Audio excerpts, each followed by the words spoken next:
Buenas tardes. ¿Qué tal? Me voy dando cuenta de algo.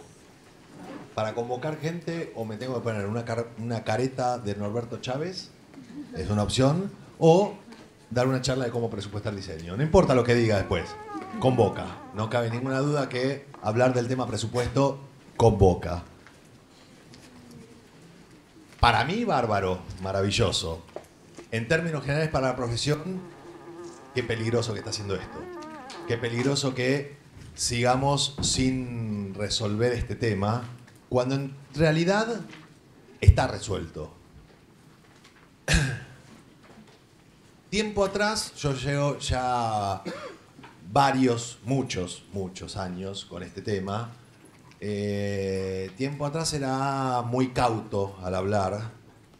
Ahora me voy a poner pedante. Me voy a poner, no soy porteño, yo soy bonaerense. Para mí es distinto haber nacido y haber vivido en el conurbano, pero me voy a poner con esa pedantería que se le asigna a los porteños. Voy a hablar de el método. Y cualquiera dice, ¿qué le pasa a este? Y voy a empezar demostrando que todo aquello que se plantea, hace poco en Facebook tiré un mensaje así, tiene un estímulo tipo, no hay otro método que no se base en esto y esto, dos variables que son las que vamos a ver. La respuesta fue, bueno, no es tan así, Jorge, estás exagerando, para un poco, o sea, hay otros métodos. Bueno, contame, ¿cuáles son? Obviamente todo esto lo digo después de haber investigado qué pasa en el mercado, qué propone el mercado. Y la realidad es que la persona que me dijo, las personas, fueron varios que me dijeron, te estás pasando de soberbio con esa posición. Pasaron 15 días y le volví a escribir. ¿Y el método cuál es? Bueno, nunca me respondieron. Ahora vamos a iniciar viendo, entre otras cosas, puntualizando ciertos temas y entre otras cosas viendo cuáles son los métodos que propone el mercado para después pasar al que propongo que, ya que me puse pedante, ahora me voy a poner en realista. Es una obviedad. Todo lo que voy a decir es obvio. Pero en la medida que no se lo aplica, que no se lo utiliza, la obviedad está tomando carácter de palabras mágicas cuando no lo merece, en lo más mínimo. De alguna manera podría decir que me paro como el tuerto en el país de los ciegos. O sea, estamos todos ciegos. Y aclaro algo antes de que toda esta introducción pueda confundir. Vamos a hablar de presupuesto. En mi vida laboral, 18 años de estudio de diseño, estimé hace poco, en un cálculo de una regla de tres muy obvia, estimé que debo haber elaborado unos 5.000 presupuestos. No avalo absolutamente ninguno. Absolutamente ninguno. O sea, yo cometí todos los errores que voy a mencionar. Yo no supe resolver esto, o por lo menos no de los 18, en gran parte de esos 18 años no lo supe resolver. Mi posición es más cómoda, la estoy resolviendo desde este espacio en el cual hoy no estoy presupuestando. De cualquier manera, no voy a hablar de una teoría inaplicable, voy a hablar de algo que es totalmente aplicable. Bien, antes de que me corra el tiempo, muchos ya me vieron ahí con el puestito. Como siempre digo en las charlas, lo mío se basa en hablar de negocios y gestión. Si voy a hablar de negocios, tengo que ser un poco negociante, no negociador, y mencionar que están los libros ahí, y fundamentalmente hablar de que nos vamos a basar en estos dos puntualmente. Y partimos de esto, algunas definiciones. Yo voy a hablar de un método para definir, y la palabra método es clave. Primero, ¿qué es presupuesto? Cálculo anticipado del coste de un servicio. Ya desde la definición hay una trampita. Hay algo en lo que nos tenemos que enfrentar. Tenemos que anticipar un valor. Hay un grado de estimación inevitable en el hecho de elaborar un presupuesto. Obviamente y esto tiene que ver con otras charlas, cuando uno focaliza un servicio y se hace más dominador de lo que está ofreciendo, cosa que en diseño no suele pasar, no es lo habitual, cuando uno lo hace, el ejercicio de presupuestar se hace cada vez más dominado. Si uno está haciendo trabajos con una amplitud peligrosa, como solemos hacer, esto es un terreno bastante complejo. Hablamos de un método. Y es fundamental, porque si no hay un método, y por definición vamos a ver lo fundamental, procedimiento ordenado y sistemático para arribar a un objetivo. Lo que estamos buscando es un procedimiento que yo lo pueda aplicar en forma continua, que me provea de pasos sistemáticos para arribar al objetivo. El objetivo en principio debería ser presupuestar, pero eso es muy amplio, dicho así. ¿Cuál es el objetivo real? El objetivo de todo presupuesto no es adjudicarle valor al servicio ofrecido, eso es fácil, lo podemos estimar, podemos tirar cualquier número, sino que ese valor signifique una ganancia. Por eso digo que no avalo ninguno de mis 5.000 estimativos presupuestos. O sea, nunca supe si lo que estaba pasándole a un cliente me iba a generar ganancia o no. Si no, es un número, y es más, en muchos casos un número que puede no servir y en muchos casos un número que me puede terminar dando pérdida. Algunas conclusiones. Todo aquel método que se precie de tal debe proveernos de una secuencia de pasos ordenados para arribar al objetivo. Cualquier método que utilicemos debe indefectiblemente asegurarnos que el valor al que arribemos signifique ganar, que es el objetivo. Debemos comprender el concepto de ganancia y no lo tenemos tan claro. En nuestras estructuras, nosotros como profesionales solemos confundir ganancia con sueldo. O es más, ganancia con mover economía, con que la plata vaya y venga. Facturar no es ganar, facturar es mover plata. Ganar es algo más, ya lo vamos a ver en detalle. Ya lo saben, pero nos confundimos bastante seguido.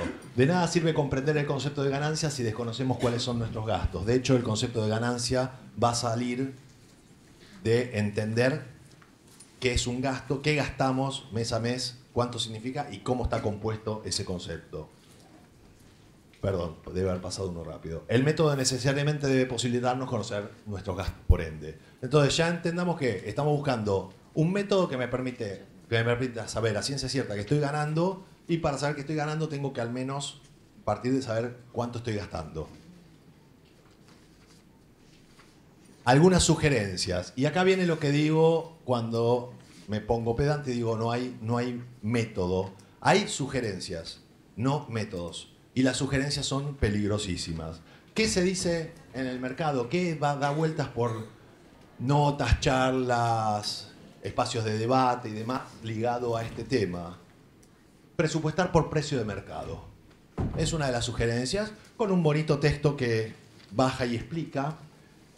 Esto técnicamente yo lo voy a simplificar, es preguntarle al que podamos preguntar cuánto cobras, porque después no es fácil que alguien te arroje un número. Entonces, tratar de lograr que alguien te diga, y por esto más o menos yo estoy cobrando tanto. ¿Cuál es el método de eso? Primero, cada vez que tenga que hacer un presupuesto, tengo que estar preguntando, más allá de la incomodidad que eso significa, ¿qué me asegura que quien me contestó está ganando? Está realmente presupuestando con criterio. Es un número. ¿Qué tiene que ver ese número con mi economía, con mi situación particular? Posiblemente nada, absolutamente ninguna relación, ninguna vinculación. Un número, no hay método, no tiene ninguna vinculación con el concepto de ganar. Es solo un número que lo voy a aplicar, me voy a quedar aparentemente contento, pero no va a servir.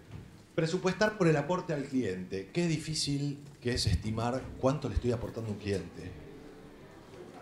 Esto suena muy lindo, son esos títulos que suenan, el valor agregado que aporta el diseño en la cadena del valor del cliente, y nos llenamos de palabras. Ahora, a la hora de decir, bueno, te estoy aportando mucho, ¿cuánto cuesta eso? Primero, ¿cómo mido el aporte, no? De por sí. Va a ser muy distinta la sensación, el criterio del cliente frente al supuesto aporte cuando te dice, mirá, si me cobras mucho se lo pido a mi hija que con el Corel me lo soluciona. ¿De qué aporte estamos hablando? En realidad, para este tipo de situaciones todavía tenemos que resolver situaciones mucho más primarias en nuestra profesión, en nuestras profesiones en términos generales, para recién poder hablar de y cuánto le aporta. Ahora, les pongo cualquier trabajo en este momento, les pongo en esta situación, tienen que resolver esto, de tal manera, el cliente es este, ¿qué aporte le hacen? ¿Cómo se mide? ¿Que hay un 2.000 aportes? ¿30% de aporte? ¿Qué significa? ¿Cómo traduzco eso? ¿Y qué vinculación tiene eso con mi economía? Lo que se supone que todas estas cosas deberían estar sobradas sobre un valor base que ya me da de ganar, y esto suma a eso. Eso ya lo vamos a ver en breve realmente dónde incide dentro de un presupuesto. Es un factor que puede ser incidente dentro de los precios, pero es un factor que recién aparece en ciertas circunstancias. No es la base de un presupuesto ni a palos. Presupuestar por la magnitud, trabajo del cliente. Coca-Cola paga más que una pyme. Suena obvio. Cuando leí, recuerdo al leer esta explicación en una nota, dejaba bien claro que la banda folclórica local, necesitando un afiche, no era lo mismo que los Rolling Stones, necesitando también un afiche para su gira internacional. Obvio, indudablemente obvio. Ahora, si Mick Jagger se mueve como Coca-Cola, lo más probable es que me pida que ajuste el lápiz porque es Mick Jagger y son los Rolling Stones. Entonces, me van a hacer sentir que para mí es muy importante diseñarles para ellos, que es una oportunidad y que tengo que, de alguna manera, asegurarme esa oportunidad frente a un montón de competencias que quieren estar en mi mismo lugar y ellos son únicos. Como yo hay muchísimos. Entonces, no siempre la gran empresa, la gran banda en este caso, va a ser un gran negocio. Es más, mi aporte a una empresa de gaseosas local, chiquita, y mi aporte a Coca-Cola, no sé cómo medirlo. Lo que sí estoy seguro es que si yo cometo un error desde la comunicación y el diseño para la empresa chica, le genera un traspié tremendo. Hay una incidencia enorme en mi accionar sobre esa empresa porque esa empresa no tiene espalda para soportar errores. Coca-Cola sí. Coca-Cola se equivoca en algo y muy rápidamente lo va a tapar. Esta es la fantasía de todos aquellos diseñadores que a la hora de buscar un alivio personal salen a emprender. Diseñador gráfico, su emprendimiento inevitable, una revista, voy a hacer una revista, y todos esperan que la contratapa la pague Coca-Cola. Y es así, Coca-Cola o la empresa correspondiente del rubro importante. Y Coca-Cola, al igual que todas esas empresas, lo que hacen es ver si van a participar del producto gratis. Déjame ver, ellos van a evaluar si toman la contratapa gratis. Porque entienden muy bien que para que ellos poniéndose en la contratapa te dan un espaldarazo a vos importante. Si vos estás esperando que venga Coca-Cola para salvarte. Y Coca-Cola no se salva. Es un paso intermedio quizás para crecer. Y además, ahí empezás a anular y decir todas las empresas grandes van a hacer lo mismo, por lo cual ya no son ni mi público. Bien. Magnitud, trabajo del cliente, peligrosísimo. Los tarifarios, algo que existe mucho en el ámbito del diseño gráfico, es lo primero que se empieza a parecer a una herramienta y algo metodológico. El método es totalmente equivocado. ¿Cómo se confecciona un tarifario? Agrupación, en general asociaciones. Una asociación con todos sus socios, 80 socios, hacen un listado de incumbencias. El diseñador puede hacer esto, esto, esto, esto. Categoriza, otro tema de discusión, cliente ABC. Determina, antes no lo hacían incluso, ahora determina qué es cliente ABC. Le manda ese listado a los socios completan lo que pueden completar, y yo esto lo cobro tanto, esto tanto, esto tanto, y lo que se hace después es un promedio de la confusión general. Todos están confundidos, como la mayoría. Si alguno está acertado, queda licuado en la confusión de todo el resto. Queda promediado, por lo cual pierde efecto. Sale un número, en términos generales, siempre que vi tarifarios y uno analiza los números, estamos hablando de números en los cuales uno va a pérdida groseramente, pero muy groseramente, son números muy bajos.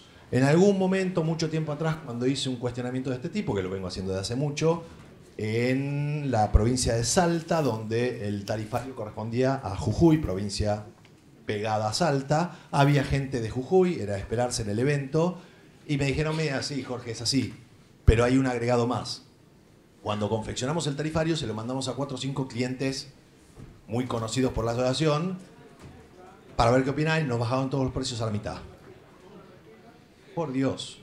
Yo quiero que las concesionarias, que las empresas automotrices se junten y después le manden su listado de precios al usuario, el potencial usuario, para que diga, y sí, yo el Renault te lo compro, pero a la mitad, y que bajen el precio.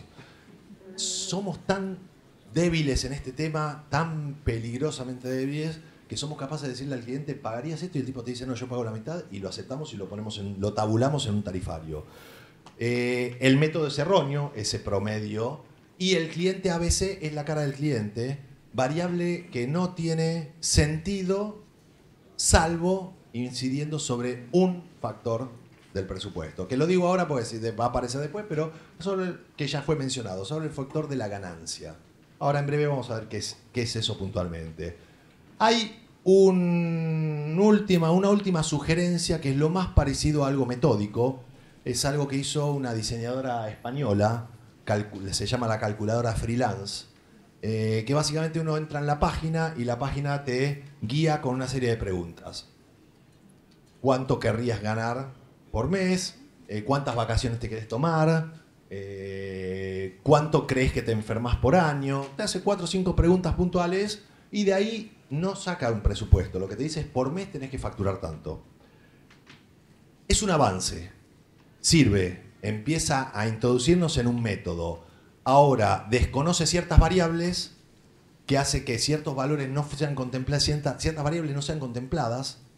Y es el no contemplar esas variables hace que seguramente ese número va a salir errado. O sea, nosotros ya partimos de, por ejemplo, me va a decir que yo necesito facturar $2.000 por mes.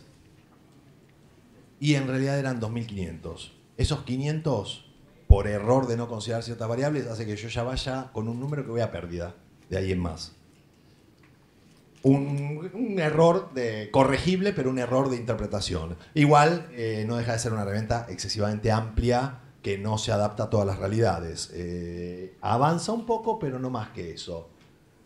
¿Cómo es posible que este tema nos complique tanto? Que en términos generales ya estemos rondando los 50 años de existencia de algunos de los diseños, comercialmente hablando, y todavía estemos presupuestando sin tener ningún criterio del por qué. Obviamente hay estudios que lo solucionaron, tienen un criterio interno propio y funciona. Hay estudios que están muy bien y están presupuestando sin saber por qué. Les va bien más allá porque Dios es grande por diversas razones, pero donde cambia alguna de las posibles variables, esos estudios van a caer. Años conformando un mercado sin precio. Está claro que necesitamos un criterio que unifique. Si no es a nivel masivo, al menos cada estudio en lo particular necesita un criterio que unifique su variable económica, sus presupuestos. De hecho, y esto es uno de los puntos más complejos en nuestra vida, o sea, aparece el cliente, felicidad, hace un pedido puntual, felicidad, vamos muy bien con todo el desarrollo hasta que presentamos un presupuesto y nos lo cuestiona. Y ahí vienen los momentos críticos, ahí empieza lo crítico. Es muy difícil defender un precio si no sabemos por qué, el porqué del precio. O sea, sí, te pasé 5.000, pero yo no sé bien por qué. Es 5.000, tiene un componente de capricho enorme. Entonces cuando me dice 4.000, también es caprichoso y yo no sé por qué no aceptarle que sea 4.000. No sé si pierdo con 4.000, no sé si con 5.000 ganaba, no tengo la menor idea de lo que pasaba. Entonces, no saber, la única manera de defender un precio es poder decirle al cliente, mirá, si vos me pagás 4.000 pierdo plata. Bueno, ¿qué es perder plata? Frente encima a un mercado que dice, pero, a ver, si vos diseñás y consideran que ya eso es mucho, llena nuestra vida el diseñar en sí mismo, encima querés cobrar. Bueno, yo te pago, pero no. O sea, las respuestas de los clientes pueden llegar a ser perversas en este tema. Y esto pasa así, nos llama una empresa, nos solicita un diseño y cuando aparece esa situación nos enfrentamos a lo que está arriba, un espacio en blanco. Hago una mención a cómo estas cosas podrían empezar a cambiar más allá de una metodología de presupuestado. Si fuésemos un estudio especializado, que es el formato que yo avalo como formato lógico para cualquier estudio, eso que nos está pidiendo tendría un historial de trabajos similares hechos con el tiempo, entonces nosotros sabríamos un poquito más qué va a pasar ahí. En un estudio como el que fui yo, que en realidad era un estudio especializado, pero no me reconocí como tal, era especializado en packaging para productos masivos, al no reconocerme y aceptar cualquier tipo de trabajo, un poco la prostitución del diseño, todo me viene bien, todo es plata, me enfrentaba con trabajos donde realmente no sabía qué iba a pasar ahí adentro. Entonces no sé cómo presupuestar, que me enfrento a un espacio vacío, cómo le pongo precio a algo que no sé qué va a pasar y cómo. Entonces, lo primero que hacemos es referencia de trabajos similares, que no tienen nada que ver posiblemente, salvo que seamos un estudio especializado. Entonces, sí estoy refiriendo a trabajos con similitud. De lo contrario, son trabajos que por complejidad los asocio. Digo, bueno, a ver, está claro que este trabajo puede tener complejidad similar a este, un poco al tuntún, al recuerdo, y puedo salir al mercado a preguntar y hacer lo que dijimos antes, lo que sugerían, presupuestar por precio de mercado. Suena muy bonito el título, la realidad es salir al único tipo que te vaya a responder y te diga, mira, más o menos estima, porque la respuesta va a ser así, y anda pensando que puede andar por acá. Bueno, suponiendo que me dijeron que puede andar por los 700, hago una aclaración de acá en más los números son solo referenciales, no tienen que ver con números reales, y están dolarizados porque en la realidad de nuestros países, sobre todo la Argentina, si lo dejo en pesos, en algún momento se empieza a ver todo ridículo. Son números que van más que confundir, lo que van a hacer es generar risa y no pretendo distraer por ese lado. Supongo que me dicen eso y pensá que más o menos puede andar en $700. ¿Qué más o menos me dio acorde a lo que yo ya traigo como historial de trabajos de esa complejidad? Esto que menciono ahora, que tiene que ver con el libro de especialización, o sea, incorporo este concepto porque me parece vital. Si fuese, lo que decía antes, si fuese un estudio especializado, cuando aparece este pedido y yo previamente hice todos estos desarrollos y muchos más, ese espacio en blanco, la botella de vino que está arriba, no está tan en blanco. Yo tengo muchísimo conocimiento de lo que ahí puede pasar. Entonces me va a ser mucho más fácil resolver. La especialización no es lo único que resuelve, ni mucho menos, y no avalo ese formato por esto. Lo avalo por muchas otras razones, pero también simplifica el tema del presupuestado. Lo concreto es que presupuesto, de acuerdo a esas dos referencias, presupuesto $780. Lo aprueban sin chistar, cosa que no suele pasar, pero supongo que lo aprueban sin rechazar nada, sin cuestionar, sin un tire y afloje. Se realiza, se factura, y nunca corrijo esta pantalla, debería decir y se cobra, porque esto termina cuando cobramos. Pero bueno, suponiendo que todo eso sucede, yo debería estar contento. Debería ser un tipo feliz. Presupuesté tanto, me pagaron tanto, no me cuestionaron nada, lo cobré, lo tengo en mi bolsillo. Sin embargo, no sé si enojado, pero al menos debería estar preocupado. ¿Por qué? Porque no tengo la menor idea de qué significan $780. O sea, nosotros nos confundimos y dijimos, gané $780. No. Me entraron $780. No sé qué significa. No tengo la menor idea. ¿Gané? No lo sé. No tengo la menor idea de por dónde pasa mi negocio. Vendo diseño, pero ¿qué significa eso? No tengo idea.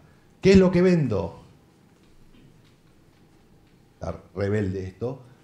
Primero vendo una solución. Todo lo que vendemos nosotros son soluciones a problemas concretos para quitarle un poco esa intangibilidad, esa cosa de esa bohemia peligrosa y esa discusión con el cliente de me gusta o no me gusta. No discutimos estética, discutimos soluciones. Vendo una solución que se mide en tiempo. Básicamente lo que toda empresa de servicios vende es tiempo, no solo nosotros. Dos son las variables en juego, esta es vital. Vamos a primero ver esta y después vemos la otra. Tiempo que tendría que responder a procesos metódicos, me meto en otro contenido, metodología en el diseño, porque si vamos a aceptar los procesos de prueba y error, o sea, un cliente que averigua qué quiere con nuestros bocetos, los procesos son interminables. Entonces nosotros somos los que tenemos que gobernar ese proceso. Nosotros tenemos que gobernar esos tiempos. Ahí me meto en el otro día, estuve muy promocional en esta charla. Si vamos a aceptar, insisto, ese antiproceso, pero muy nuestro, de prueba y error, que responde a no saber vender, responde a, llegado el caso, diseños que no tienen criterio del por qué son. Si yo realmente estoy vendiendo una solución, lo que le voy a presentar al cliente es una solución. Lo lógico sería que a la hora de, primero, que un brief lo gobierne yo sepa qué información pedir, cómo, de qué manera, con toda esa información, a la hora de vender la solución, que la venda como tal. O sea, que yo hablé 20 minutos con el cliente antes de mostrarle nada, para que respete la solución, para que entienda que es una solución y no mostrarle el boceto directo para ver si sonríe o no sonríe, y si no sonríe no empezamos a ver de qué nos disfrazamos, porque quiere decir que no le gustó, y empieza el derrotero de él, y no, pero esto yo me lo imaginaba de otra manera, y bueno, y uno se pregunta, vos no tenías que imaginarte nada. A ver, cada vez que voy a un médico me imagino que me va a decir que estoy sano y bárbaro, y no le voy a cuestionar ahí, pero yo me imaginaba que me ibas a decir que estoy bárbaro. Vos no tenés que imaginarte nada. Yo te estoy dando una solución, no te tiene que gustar, no me gusta a mí, no necesariamente me tiene que gustar a mí, me gusta como soy, no me gusta estéticamente, no responde a mi estética, si no sería totalmente caprichoso lo que estoy haciendo. Bien, tiempos que deberíamos categorizarlos y no todos generan rentabilidad, es más, muy pocos generan rentabilidad. Vamos a analizar cuál es el tiempo que genera rentabilidad. Una visión muy simplista lo que nos permite ver es que cuando nacemos somos un estudio de diseño y somos esto. Un puntito en el universo del diseño esperando que algo suceda. ¿Qué es lo que esperamos que suceda? Que aparezca un cliente. Es nuestra razón de ser. Error. Ya vamos a ver por qué, pero grosero error. Entonces, y en este análisis vamos a ser humanos y los diseñadores somos bastante autonegreros. Entonces nosotros trabajamos 12, 13 horas al día, trabajamos sábado, domingo si es necesario. Bueno, para un análisis de este tipo tenemos que justamente ser humanos y considerar que vamos a trabajar 8 horas al día, 20 días al mes, o sea, no fines de semana. Todo lo que exceda eso, lo lógico es que sea tiempo extra. Entonces se supone que si yo voy a trabajar 12, 13 horas o un sábado es porque voy a ganar más. Horas extras que le dicen en la relación de dependencia y que nosotros ignoramos por completo. ¿Por qué? Porque si hago el análisis que sigue de acá en más, en función a muchas más horas, a la realidad que suele llenar nuestro día, vamos a quedar presas de eso. O sea, para ganar esto que acabo de decir, que vamos a decir en breve, tengo sí o sí que trabajar 14 horas. Si trabajo menos ya no sirve. Ahora, esas 160 horas yo creí cuando estudiaba que las iba a dedicar a diseñar. Si entonces soy diseñador, 160 horas diseñando. Ojalá. Bien. Nuestra razón de ser equivocada es el cliente y con eso inauguramos lo que vamos a llamar gestión externa, del estudio hacia afuera. Aparece la gestión externa y aparecen un montón de tiempos dedicados al cliente. Un tiempo de gestión cuando estamos interactuando con el cliente, tiempos operativos, tiempos de diseño, tiempos en los cuales estamos atrás de un proveedor.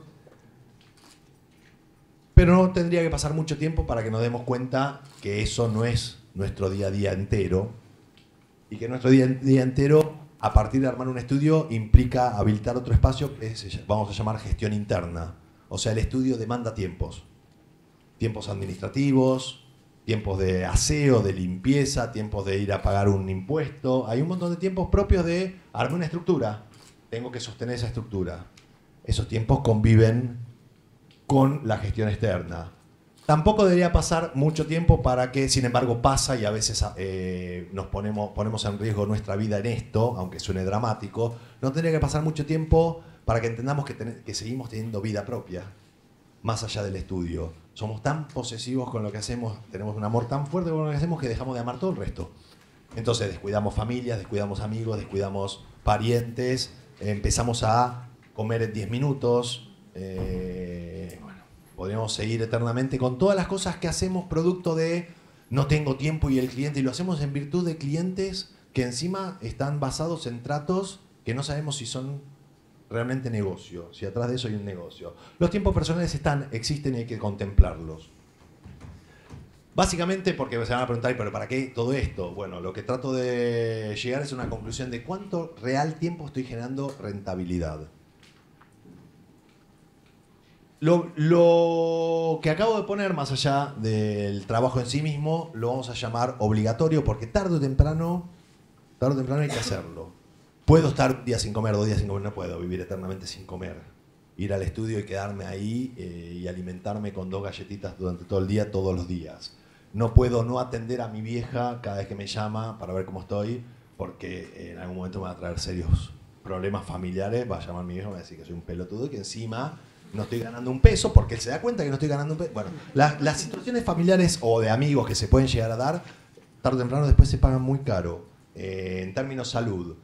Lo obligatorio, si lo analizamos, Este análisis, que ahora voy a pasar muy rápido, hace muy poco tiempo en un seminario en Ecuador lo hice con todo el tiempo, toda la dedicación, completando todos estos ítems con la audiencia, dio exactamente lo mismo que voy a decir ahora. Eso no quiere decir que el número al que vamos a arribar sea palabra santa, quiere decir que es bastante lógico. Después cada uno tiene que analizarlo en su vida propia. Lo concreto que lo obligatorio, esperemos un poquito, al resto lo vamos a lo otro que por ahora tenemos categorizado, lo vamos a llamarlo urgente, porque vive en la urgencia, el cliente siempre tiene urgencia, no importa, te pide el boceto con una urgencia tremenda para después cajonearlo una semana. Y vos decías, tenía realmente una semana más para trabajar mejor, pero él lo pide siempre para ayer, pues no sé por qué, la verdad que es un vicio del cliente. Lo concreto que el otro vamos a llamarlo urgente, cuando analizamos lo obligatorio más o menos lleva unas 70 horas de ese mes. O sea, una hora de comer todos los días son 20 horas. Ya le quitamos a nuestra situación laboral 20 horas lineales de comer. Bueno, cuando uno analiza todas esas variables, más o menos consumen unas 70 horas al mes, lo cual va dejando para lo urgente unas 90 horas. Yo estoy 90 horas realmente dedicado a trabajar. Esto no termina acá, ojalá terminase acá, pero cada tanto surge otra categoría de tiempo que la vamos a llamar imprevisto. No la dominamos, por eso imprevisto. Cada vez que un cliente para una decisión y nos genera un bache temporal, cada vez que un trabajo que viene avanzando, todavía no facture nada y de golpe se para. Esto suele pasar con los clientes que tienen continuidad, que hacen uso y abuso de esa continuidad. Entonces, este trabajo se paró, pero todos otros siguen andando, entonces no le vamos a reclamar, che, ¿y esto qué hacemos? Bueno, queda ahí hasta nuevo aviso. El hecho es que trabajamos 25 horas para ese trabajo que no se cobró y aparentemente no se va a cobrar. Crisis país, enfermedad propia, infinidad de variables que hacen que se generen tiempos no rentables. Esto es muy difícil de analizar, pero si más o menos buscamos un promedio lógico, pensar que los imprevistos ocupen unas 15 horas al mes promedio es bastante lógico. Un día de enfermedad, un día de ir a un médico, lo que sea, algo que nos saque un día en este formato son 8 horas lineales que se nos cayeron de rentabilidad. Bien, esto ya deja en 75 las horas rentables. Esto suele terminar acá. Hasta acá esto es realidad pura, no lo podemos evitar. Lo que viene lo deberíamos hacer, no lo hacemos, y es un nuevo error de auto boicot a nuestros emprendimientos. Hay un tiempo que un espacito en esta especie de, yo lo llamé la mandala del diseño, solo para hacerme un poco el zen budista, este hexágono loco, le queda en la gestión interna un espacio, que es este que aparece acá, que es lo importante.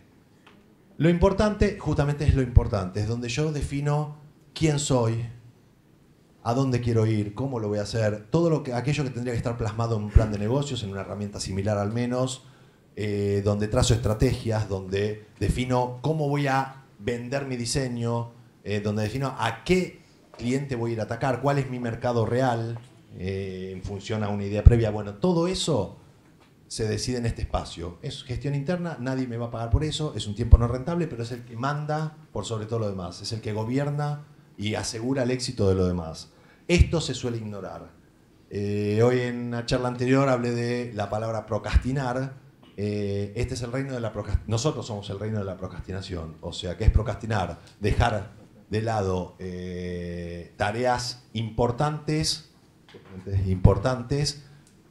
en virtud, pero que nos molestan, en virtud de otras que no tienen esa importancia, pero que nos resultan atractivas. Entonces, frente a cualquier cliente que no debería ser cliente, porque sabemos que esto va a terminar para el diablo, es un papa frita que nos golpeó la puerta para pedirnos algo y sabemos que eso va a fracasar, pero nosotros preferimos trabajar con eso que ponernos a pensar en algo nuestro de esta manera. Porque la procrastinación marca que nos gusta diseñar y no nos gusta gestionar. Bien, cuando no hacemos esto, cuando no gestionamos, después todo lo demás se desmorona porque no hay un negocio sólido. Si lo lógico sería atribuirle un tiempo, forzarnos a un tiempo para esto, para pensar lo importante, para pensar nuestras estrategias, para pensar a dónde queremos ir, misión, visión y demás yerbas. 15 horas mensuales sería algo lógico, porque además esto no es algo que lo pensamos una vez, esto es algo que continuamente estamos viendo qué pasó con un cliente, por qué, sacando conclusiones de tratos, por qué algo salió mal, salió bien y demás, para replicar modelo de éxito o evitar de fracaso.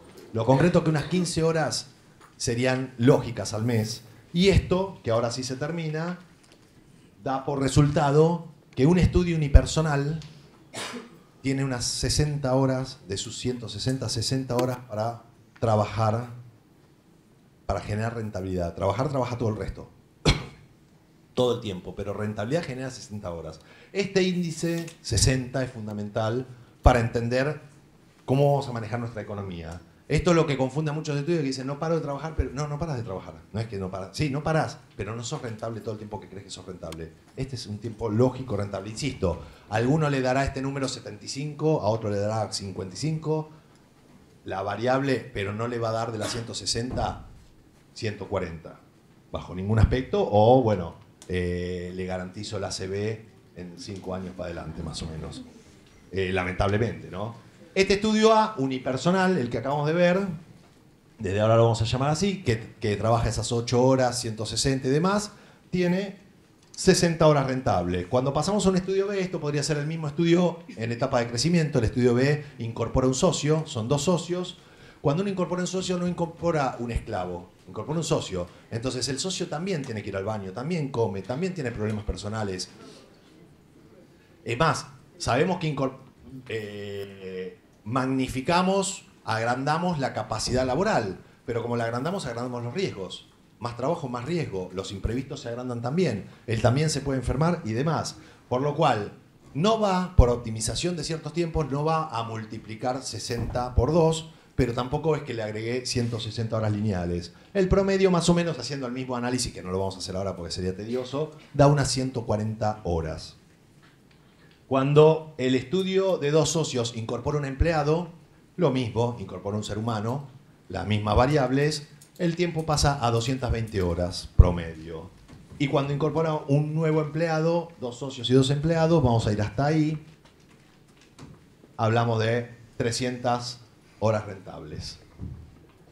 Esto por un lado hablando de tiempo. Por otro lado, volvemos al presupuesto en términos generales. ¿Cómo está compuesto un presupuesto? Por los gastos. Y esta es la segunda variable, tiempo y gasto. Esas 2 variables son las que hay que manejar para un presupuesto hasta que alguien me presente otro método, por favor, que lo sigo esperando. Estoy abierto a ello. ¿Qué son los gastos? Por definición podríamos decir que gastos es todo aquello que vamos a tener que pagar, facturemos o no. No importa si el estudio estuvo un mes cerrado, esto lo tiene que pagar. ¿Qué tiene que pagar? Primero y principal, sueldos. Está claro los sueldos de empleados, clarísimo. Nadie tiene un empleado al cual no le pueda pagar, bueno, salvo pasantías y algunos de esos tratos medios oscuros y raros, pero el sueldo de empleado hay que pagar. El sueldo de empleado hay que pagarlo. Ahora, el del socio lo desconocemos. Muchos estudios trabajan entendiendo que el sueldo del socio es una variable de ajuste. Si me va bien, tengo sueldo, si no, no. Y esto es lo que es la variable de ajuste en todo caso, pretendida, no siempre lograda, es la ganancia. El sueldo tendría que ser algo adjudicado. Yo tendría que decir cuánto quiero ganar, entendiendo que es muy posible que me quiera poner un sueldo moderado, porque todo número que pongamos acá va a incidir sobre los presupuestos. Si quiero ganar $15.000, vamos a ver qué cliente me paga un trabajo acorde a, proporcionalmente, en base al tiempo que ocupó ese trabajo, a mí me cubra ese proporcional de mis $15.000 de sueldo. Sería una locura. Ahora, un sueldo lógico, entendiendo que es lo mío y demás, tiene que estar adjudicado. Hay muchas ventajas más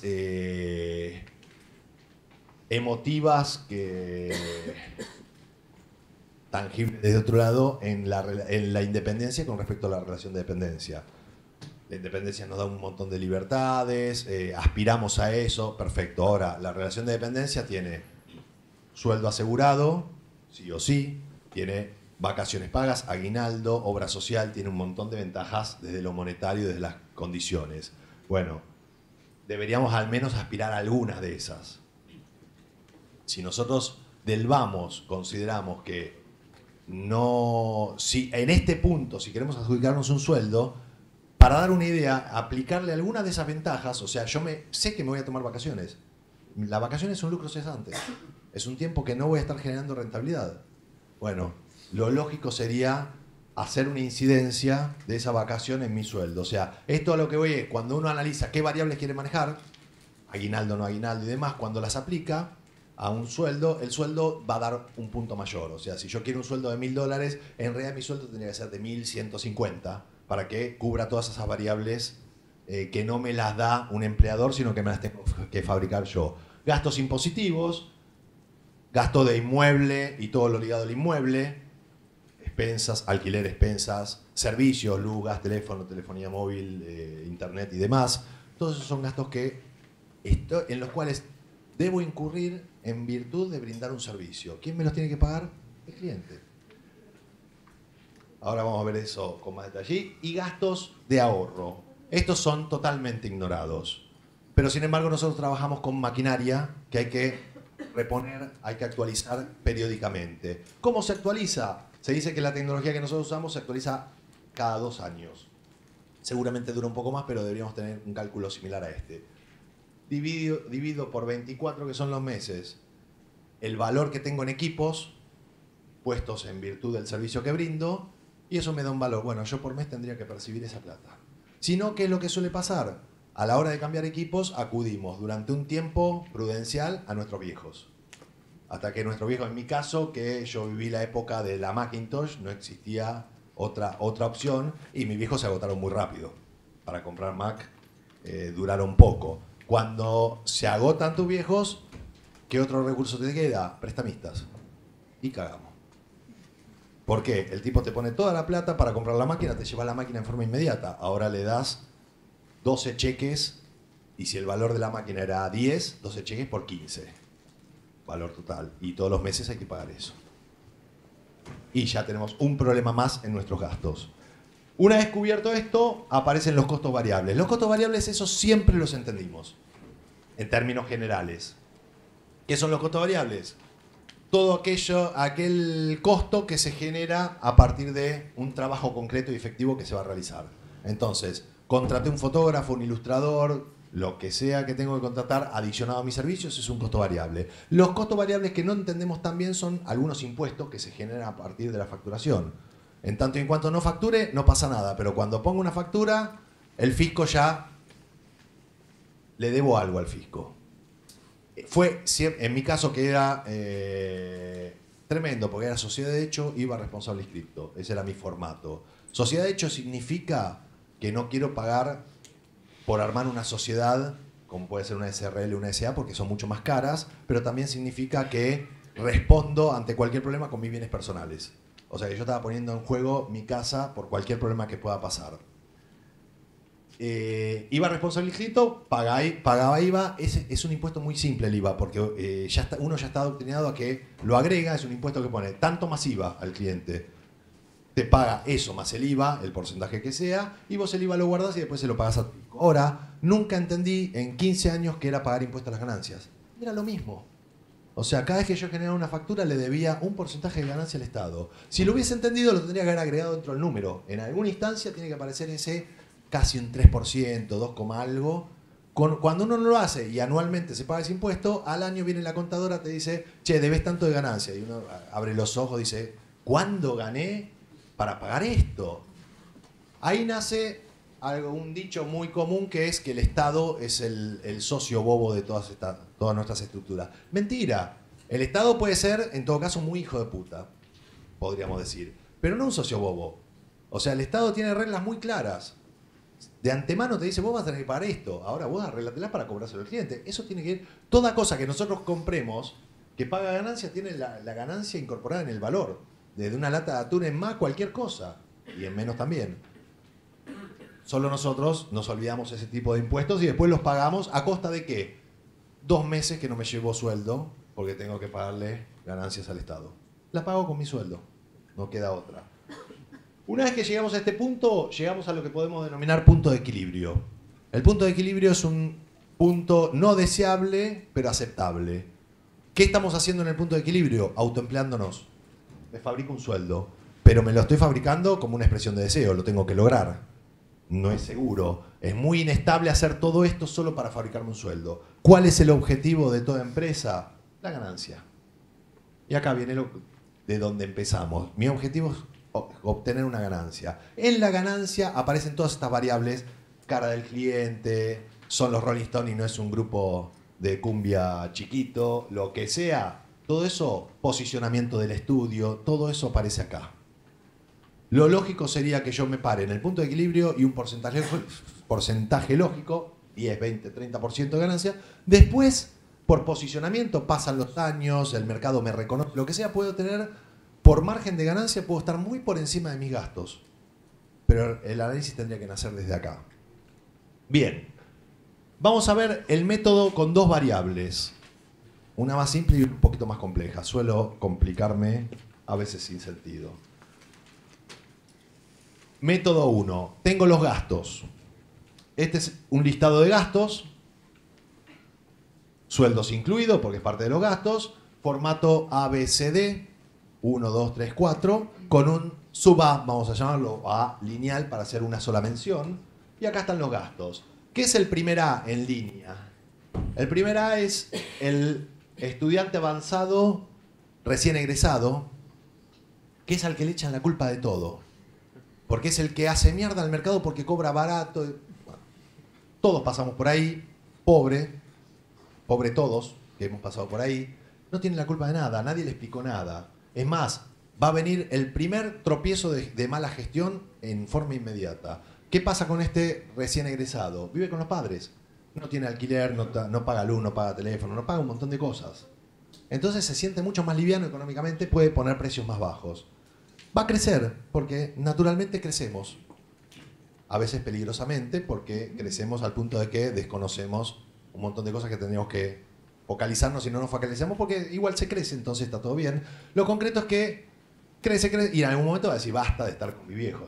Al menos el estudio lo voy a mudar a una oficina. Cuando toma esa decisión, pasa al siguiente A y duplica prácticamente sus gastos.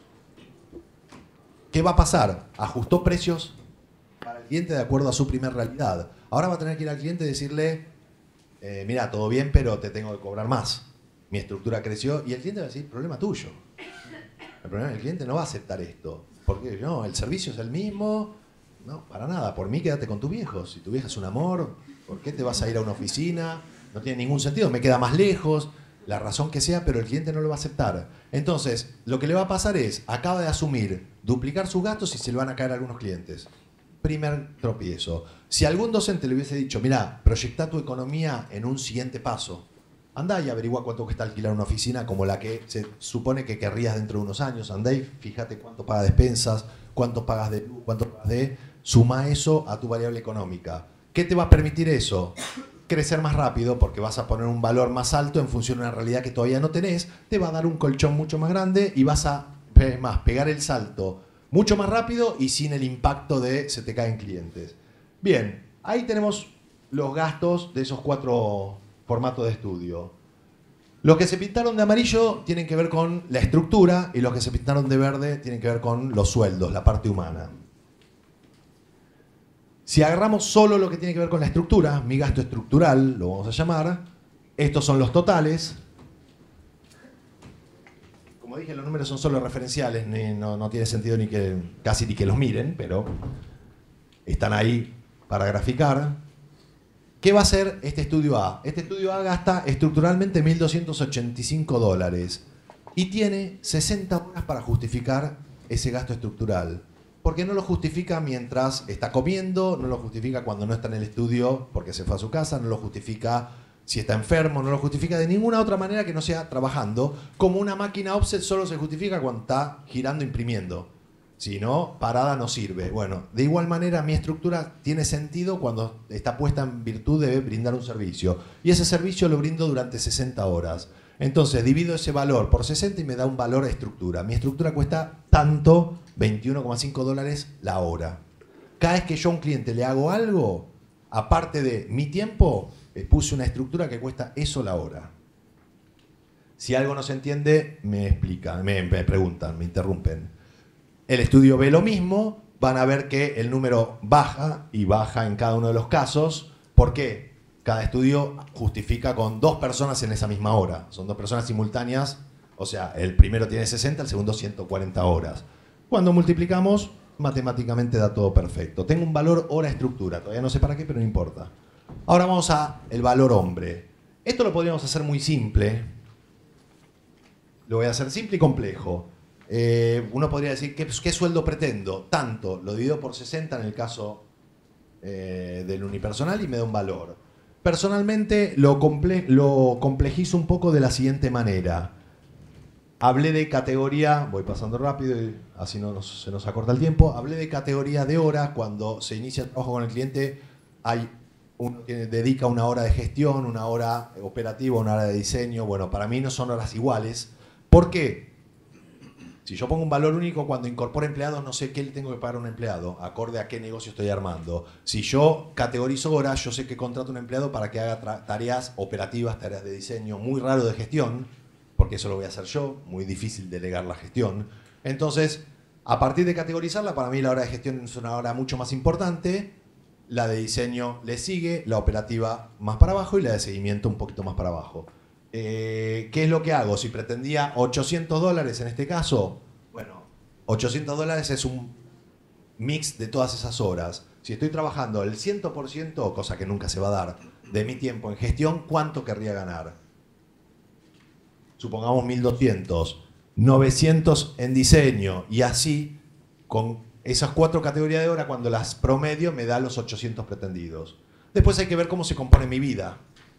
Si estoy 100% del tiempo trabajando en gestión, insisto, cosa muy difícil, indudablemente me va a ir muy bien. Estoy categorizando mis horas al máximo, es raro. Lo lógico es que el trabajo se componga de todas esas horas o las que cada uno decida como categoría de hora de acuerdo a su forma de trabajo. Y lo lógico es que mis 60 horas en el caso unipersonal, comprendidas por cada una de estas horas, me dé los 800 pretendidos. O sea, 1.200 en el tiempo 100% dedicado a gestión me da un valor hora de gestión de tanto. En diseño un valor hora de diseño de tanto y así cada una de las categorías de hora. Conclusión, tengo un valor hora de estructura y un valor hora humana que, insisto, podría haber sido 800 dividido 60 puntos o esto, dividirlo en categorías. Básicamente tengo valor hora para cada una de las tareas. Me queda un componente en todo esto porque una vez que tengo la estructura y los sueldos, cubrí los costos fijos, los gastos. Los variables siempre se incorporan al presupuesto, es algo que dominamos, insisto, más allá de algunas cosas que solemos ignorar, pero es algo que incorporamos. Me queda la ganancia. ¿Qué hago con la ganancia? Sería bárbaro decirle al cliente, esto es tanto más ganancia. Y te va a saltar, te va a decir que encima de diseño que te gusta, querés ganar. Sería una discusión hermosa porque uno diría, a ver, vos fabricás este micrófono, ¿no ganás? ¿No hay una ganancia en esto? ¿Y te gusta hacer el micrófono? Sí, seguro. ¿Tenés pasión por tu empresa y no ganás? Bueno, ¿para qué meterse en esa discusión? No tiene ningún sentido, salvo agarrarse los pelos. Entonces, la ganancia normalmente es algo que está incorporado en el valor final, está dentro del valor. Dijimos que había una cantidad de variables, valor percibido por el cliente, política de precios, situación de mercado, magnitud del cliente, posicionamiento del estudio. Nos vamos a quedar con esa, posicionamiento del estudio. Entonces vamos a entender que a un estudio que va creciendo, si esto fuese ABCD, crecimiento del estudio, más pretensión de ganancia. Entonces el A pretende un 10% de ganancia, el B un 15%, el C un 20% y el D un 30%. Aclaro, estos porcentajes tienen...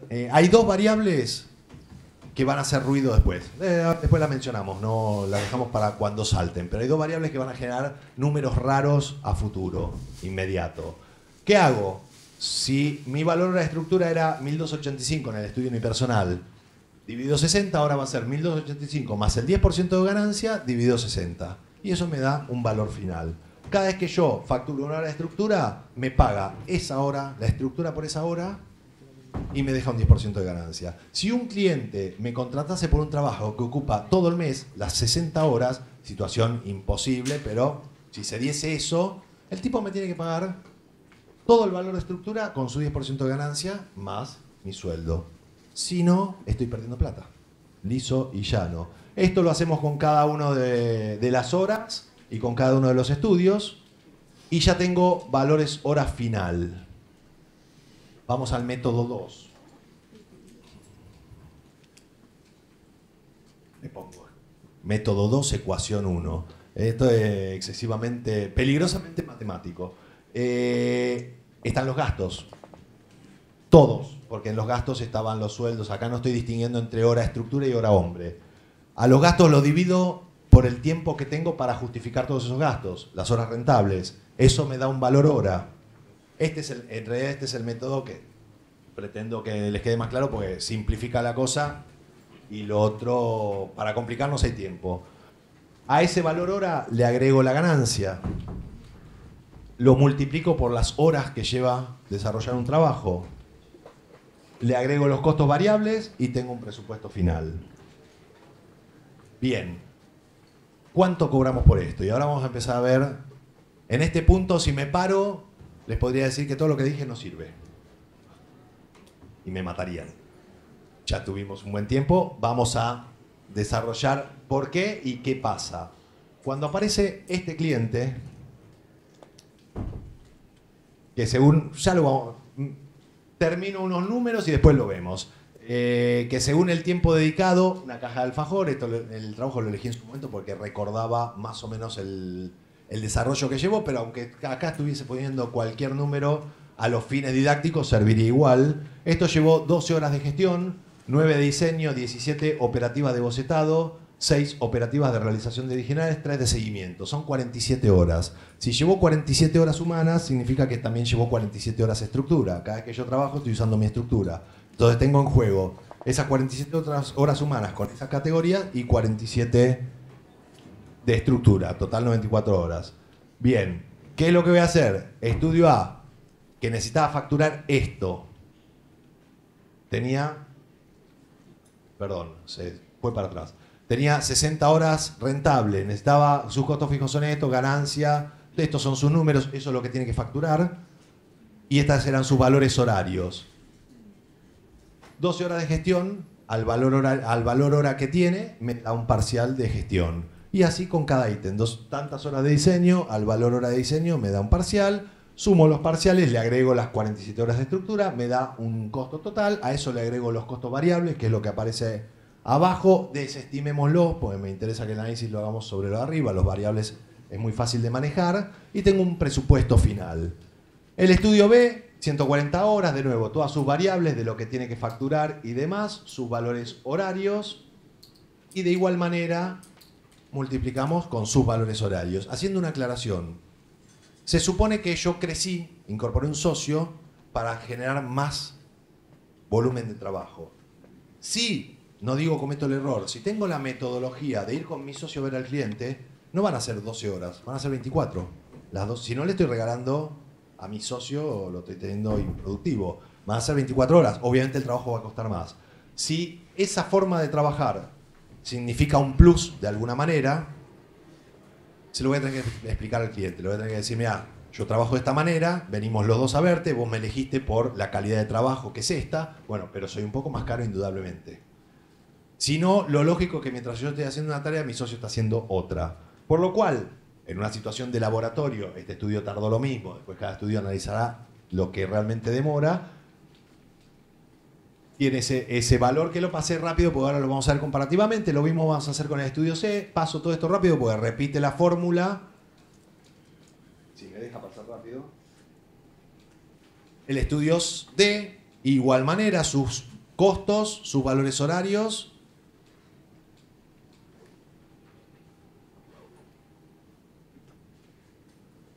Y ahora vamos a comparar los 4 presupuestos. El estudio A presupuestó 1.796 sin costos variables. Tiene una necesidad de facturación de ingresos de 2.293. Este trabajo llevaba 47 horas. 47 horas es un porcentaje de las 60 que tiene como capacidad operativa, capacidad de rentabilidad. Es un 1.28. Cuando uno multiplica 1.28 por el presupuesto de este trabajo, le da un número que es acorde a lo que necesita facturar. O sea, este estudio puede hacer un trabajo y pico, un trabajo y un tercio de trabajo similar al mes. Si lo hace, para eso analizó que tiene 60 horas para trabajar, si lo hace, está económicamente sano. ¿Qué significa eso? Se fabricó el sueldo, pagó todos sus gastos y generó la ganancia pretendida. El siguiente estudio, el B, presupuesto menos. ¿Qué hay atrás de esto? Lo que dije que había dos variables a analizar. Este estudio no cambió de... yo lo decidí, al fin, de alguna manera los números los dibujé yo. No le hice cambiar de alquiler. O sea, están en la misma oficina que estaba el estudio A. Bueno, incorporó un socio y sigue estando en la misma oficina. Entonces, sus gastos se mantuvieron mucho más estables frente al crecimiento y la capacidad. Y este estudio planteó el A un 10% de ganancia, este un 15%. Lo lógico sería que el número sea mayor. En ese caso, si esas dos variables estuviesen en juego, hacen un salto de alquiler y pretenden más ganancia, el presupuesto le daría acorde, le daría por encima y no por debajo como está dando. El hecho es que da por debajo, y es llamativo porque da por debajo, pero tiene que facturar casi el doble mes a mes para estar sano y salvo. Pero tiene 2.9 de capacidad operativa a sus 140 horas. 2.9 puede hacer casi 3 trabajos de estos por mes. Si los hace, multiplicamos ese índice, casi 3, por el presupuesto este, que es menor al del A, igual está sano y salvo. De nuevo, pagan todo lo que tienen que pagar, reciben la ganancia pretendida, todo perfecto. El estudio C presupuestó aún menos. Esto ya es inhumano. No cambiaron una vez más de alquiler, por lo cual ya están un poquito hacinados. El fin del día con un olor a chivo peligroso. Pero lo concreto es que, y el salto de ganancias a un 20%, también es un salto menor para el crecimiento hipotético que este estudio tuvo. Lo concreto es que con 1.200 y pico, menos que incluso el primero y que el segundo, pero una necesidad de facturación de 5.832, pero una capacidad operativa de casi 5 trabajos. Para eso incorporé un empleado. De nuevo, si lo logran, están sanos y salvos. Y lo mismo pasa con el estudio D, que casualmente da un número menor. Insisto, no hay ninguna regla en esto en que dé números menores. Es solo matemática de cómo armé yo los números. ¿Cuál es el tema acá? El estudio A pretendía un sueldo de $800. Y la ganancia, el 10%, le daba, si todo va bien, $200 de ganancia. ¿Qué se considera normalmente con la ganancia? Se considera que es de la empresa y al cabo de un tiempo de lograrla se hace un retiro de ganancia societaria, que puede ser un 50% y el resto queda para la empresa. Si fuese así y lo logra, le agrega $100 más a su vida, por lo cual al cabo de un año se llevó un promedio de $900 por mes. Perfecto. El estudio D tenían sueldos de $2.000 cada socio. No, perdón, sí, 1.000. No, 2.000. 1.500, ahí está. Me estoy recordando los números. Hace un tiempo que no di esta charla. 1.400. Sí, me lo decís, te creo. 1.400, bien. Supongo que 1.400, le voy a creer. Entonces, si lo logran, ya tienen 1.400 y la ganancia le daba, lograda, $1.000 por mes. Retiro de ganancia, bueno, sumen. El estudio lo hago rápido, pero entre 800 y 1.000 y pico, casi 1.800, casi el doble, lo que se lleva cada socio del estudio D con respecto al estudio A. Y quiero ser el estudio D. Ahora el estudio D tiene que gestionar 6 trabajos y pico de estos por mes. Cuando digo de estos hay trabajo más grande, más chico, pero el promedio tendría que dar algo así. O sea, la palabra gestión en el estudio D es clave. En el estudio A no deja de ser clave, pero puede subsistir sin aplicar una gestión impecable. El D, un verano o un mal verano del D y están muertos. Necesitan $8.840 por mes. Está $16.000, un mal verano, $16.000 abajo. No lo van a notar, porque lo que van a decir, van a tener algunas deudas que las van a pilotear y no van a haber recibido ganancias, sueldos, hay un montón de variables que acá está el concepto de amortización aplicado, todos esos conceptos que dijimos, un montón de variables que no las van a sentir, pero tarde o temprano les va a impactar. Cuando eso sigue, ahí lo van a sentir. ¿Cómo andamos con tiempo acá? Ya estaríamos. A ver, ya 5. Ya 5. 5, bien. Avanzo todo lo que puedo. La ecuación 2. Gastos, ya vistos. Estos son los gastos de este estudio. lo divido por tiempo, 60. Eso me da un valor hora. Esto es más simple, porque ya está todos los gastos incluidos. O sea, considero mi sueldo como una variable única, ya no categorizada, simplifica muchísimo, y está dentro de todos los gastos. Entonces, logro un valor único, a ese valor único le aplico la ganancia, ese es el valor con ganancia. Tiempo dedicado al trabajo, le agrego los costos variables de este trabajo y llego a un presupuesto final. Bien, acá podemos terminar. Fui bueno, pero me encantaría poder avanzar 2 minutos más. Ah, pero está bien. ¿Eh? Y te gestiono la mesa, no me retiro de la mesa en la cual tengo que estar después. ¿Listo? Negociado, 1 minuto más. O sea, acá les tenía que decir que vayan al puesto, que todo lo que no hayan entendido está en el libro y demás, pero vamos a tratar de entender un poco más porque la idea de la charla no es extorsionarlo. Hoy. No, gente, esto termina acá. Entonces lo voy a decir muy rápido. Porque en definitiva no necesito la pantalla. Acá hay una trampita, que es una variable que acabamos de ver. No les voy a sacar a mis hijas y los libros para que no parezca tan extorsivo el tienen que comprar los libros. Y está acá, en este punto. Lo multiplico por el tiempo que lleva el trabajo. ¿Y cuánto tiempo lleva el trabajo? ¿Cuántas etapas va a llevar? Entonces acá se me cae de nuevo todo el método, se desmorona. Bien.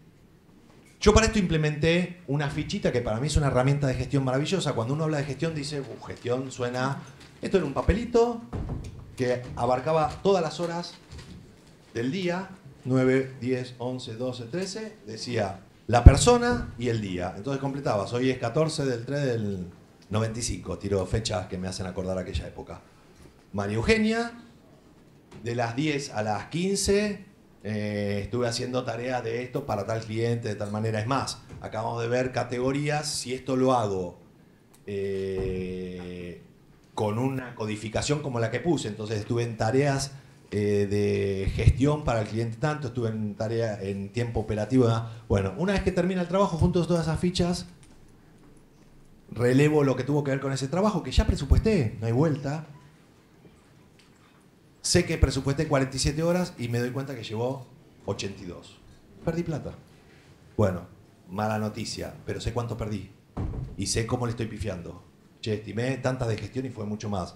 Al cabo de eso hacerlo unas cuantas veces, se me agiliza el cerebro y empiezo a entender que este trabajo lleva... Entonces al cliente le puedo presupuestar y decirle, cosa muy sensata, en el presupuesto, aclarar, lleva tantas etapas de desarrollo, de esta manera, metodología de trabajo, y decirle, en la medida que esto es esto, el presupuesto es tanto. Ahora, cuando el cliente desvirtúa el trabajo, cuando algo se fue, cuando cambió una condicionante, le digo, bueno, te das cuenta que lo presupuestado fue esto. ¿Cómo hace si el pintor se encuentra con que se le desmorona la pared y tiene que aplicar no solo 3 capas de enduido, sino que tuvo que hacer un poco de fino encima, no te va a decir, te cobro lo mismo que te presupuesté, ¿no? Te diste cuenta que se cayó media pared, la tenías hecha pelota, esto cuesta más. Bien, de igual manera, mira, esto fue lo presupuestado, pero sos consciente de que dimos unas vueltas de más que hay que ajustar. Esto a la larga con una herramienta de esta tipología se agiliza. Al cabo de un tiempo uno ya sabe y esto lleva tanto. O sabe por qué estoy pifiando siempre en el presupuesto. La causa mayor para pifiar en un cálculo de tiempo va a ser porque nosotros queremos que sea barato para el cliente. ¿Por qué queremos que sea barato? Porque lo queremos, no. Porque tenemos miedo de pasarle un precio alto. Entonces, sí, o a veces pasa que querés como enganchar al primer cliente, entonces bueno, cobro barato para que me recomiende a pero otro. todas esas cosas es una trampa, porque cobro barato pero después me recomienda con mi costo barato. Sí. Entonces cuando eso se reconvierte es difícil. Igual si lo hago como estrategia, al menos saber que estoy haciendo esto como una estrategia. Si el resultado lo mido en función a, pudo haber perdido cierta plata con respecto a lo que tenía que haber sido, pero lo hice por una causa concreta, la conozco. Ahora, al cabo de un tiempo, igual, terminar un trabajo y saber si perdí, si gané, qué pasó, es maravilloso. A todo esto yo le podría agregar que todo este formato lo volqué hace unos años a un sistema que existe. Esto lo hablamos charla de pasillo después, así no me matan.